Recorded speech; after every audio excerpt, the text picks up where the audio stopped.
Welcome to the Rim Break Rodeo. We hope this video helps.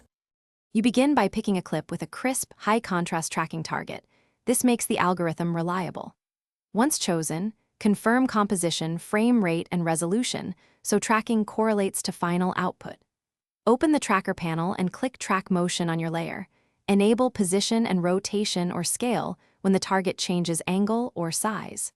Place the track point box tightly around a distinctive feature and set the search region larger than the feature. Then press Analyze forward to start capturing motion data. Once the initial pass finishes, scrub through frames and inspect the keyframes for jitter or drift. You need to catch errors early. If a single point slips, add a second tracker or switch to perspective corner pins for planar surfaces. This reduces parallax errors. Manually nudge problematic keyframes rather than redoing long sections. When satisfied, hit Edit Target and send the tracking data to a null object. This gives you a clean, editable motion control to parent your elements to for compositing and stabilization. You finish by parenting your plate, text, or effect to the null and fine-tuning placement with scale, rotation, and position offsets.